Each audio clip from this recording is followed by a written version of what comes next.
Hi, I'm David Bobberf, Executive Director of the Association of Indiana Counties. Appreciate your watching this video. With us today is Senator Mike Crider. He's the Majority Whip in the Senate. He represents District 28, which includes Hancock County, portions of Shelby County, and Marion counties. He joined the Senate in 2012. Before joining the Senate, he was a DNR Division of Law Enforcement, so a conservation officer. And the committees that he sits on are the Homeland Security and Transportation, which he chairs, the Veteran Affairs and Military Committee, Appropriations Committee, Health and Provider Services, and Rules and Legislative Procedure. So appreciate your coming over and talking to us today. Good to be with you. So as Transportation Chair, we're very appreciative of the gas tax that passed a few years ago. It's been very beneficial to counties, cities, and towns. And part of that program was the community crossings. And we know that every unit of government has had to review their finances, and the state's income is not coming in as much as projected, perhaps. But has community crossings been discussed as possibly being on the chopping block, or do you think that we'll continue to fund that? Yeah, it's received a lot of discussion, as you're probably aware. I think in the middle quarter of last year, there was a decision made not to request proposals from the cities for projects, and there's a lot of concern expressed by that, by myself and our fiscal leaders in the Senate.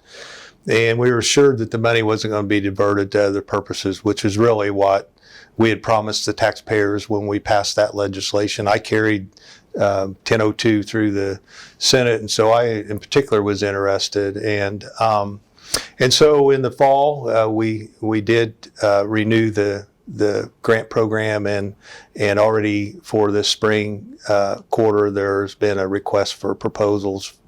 We realize how important that grant program is to local units. Really, it's transformed many of the smaller cities, and we've done what we could to make the match even more attractive to those smaller units of government. And so it's a very good program, and something that I'm very interested in seeing continue. Yeah, it's been great. It creates jobs immediately and then really improves quality of place for cities, towns, and counties. So right. Great program. Appreciate your all's continued support of that. Right. And also in House Bill 1002, the gas tax bill that passed a few years ago, you all increased the amount of money going to the MVH formula.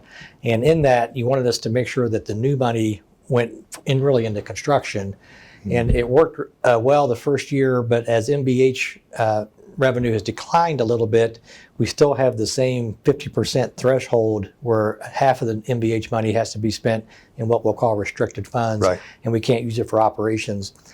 We've had some discussion with legislators about making sure that the restricted fund matches the actual increase in MVH formula that we're seeing today. Have you heard much discussion about that? Yeah, there's been a considerable discussion so far. I think that's probably one of the things that I'm contacted the most about is the restricted portion of that MVH formula.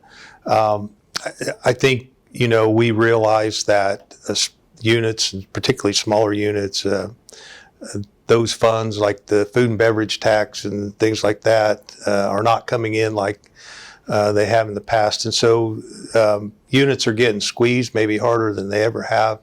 And certainly there will be a robust discussion about that restricted portion of the MVH formula this session. Good deal. Appreciate that. Your committee is kind of unique, I think, where it's transportation and Homeland Security. So part of Homeland Security discussion is cybersecurity. Right. And we've seen a lot of attacks on local units of government here in the past several years. I think the attempts have increased. I think we've done a better job of making sure we have software to block it.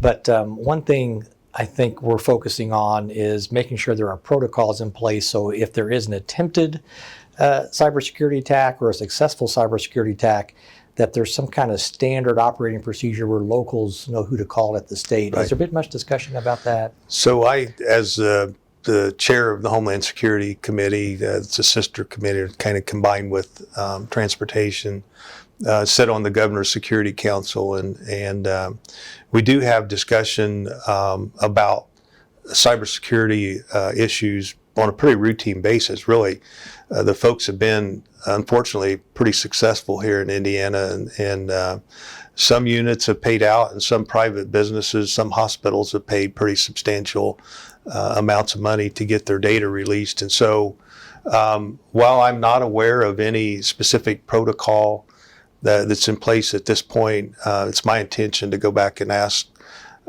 really to have that issue explored. If there's not a system in place, what might that system look like, and kind of how people would report an attack on their system that might be happening at the same time somebody's trying to attack somebody else. And so that awareness is a big factor, and hopefully we'll come up with some ideas. It's a great suggestion, though. I appreciate that. Yeah, and we counties, especially in the state, share data back and forth so much. Right. If somebody infiltrated one of our systems, it could easily be passed on to the others. Well, unfortunately, the tactic seems to be that they attack the smallest, most vulnerable contractor that you may have a relationship with as a business, and they hack through them back into your system so that it looks legitimate, coming from somebody you have a business relationship with. And so it's a big issue, it's a big problem, and something we need to continually pay attention to. Thanks. Another issue that has come up is, really security, and you were a law enforcement officer, conservation officer. How has that background helped you be a great state senator? Well, the kind of the real advantage I have is by the end of my career, years 26 through 30, I was a senior administrator for our agency in the state. And so I had some contact with the budgeting process and actually managed a budget in state government. Know a lot about managing personnel and onboarding and training of those folks. And so that piece of experience has been kind of important. I would say the thing that's probably prepared me the most is that in the law enforcement world, everything can be pretty contentious, and people get really up in arms pretty quickly. And I've kind of lived through those situations in the past, and right now nobody's shooting at me or got a gun pointed at me, so I guess I probably feel more comfortable now than I have in some of my past experiences. But just coming from state government is kind of a rare thing, and having experienced state government from a brand new field officer in 1980, patrolling the natural resources out in the community and interacting with quite a bit. DNR officers interact quite a bit with local government, and with the folks at a county level, usually assigned to a county. And so those experiences, kind of seeing how local government works and how they mesh with state government, and then experiencing that same thing as an administrator, I think has really been helpful, and particularly with the committees that I serve on. Yeah. So at the end of each of these interviews, we're kind of asking some fun questions, I call them. So who is your favorite Indiana musician or band? Right. And so I was born in '59, and so I was a teenager in the early '70s. And so, I got to, it was John Cougar at the time, and then he became John Cougar Mellencamp. And so I got to kind of see him start his career. I think for the Indiana guys, he's probably the one that's been the most successful, and I do enjoy his music. I'm probably a bigger Bob Seger fan, and I burned up several of those Bob Seger and the Silver Bullet Band CDs when I was a teenager. And so we've got a lot of talented folks in Indiana, though, and so I would say that he's the one that I probably relate to the most. Yeah. So, as a senator, you're expected to be out and about quite a bit, going to lots of dinners and festivals and so forth. What would you say is your favorite either county fair food or state fair food? So one of the first booths I head to is where they have the fresh corn on the cob, and it's usually that season when it's just coming on, and so it's kind of one of your first opportunities to get it. And so at our county fair, that's probably one of the first booths I visit. The state fair, I'm a big fan of the ribeye, the Cattlemen's Association ribeye sandwich, and so. Yeah. But I enjoy food. It's obvious if you look at me. I like to eat. So. Yeah. And then final question: who's your favorite Indiana sports team, professional or college? Yeah.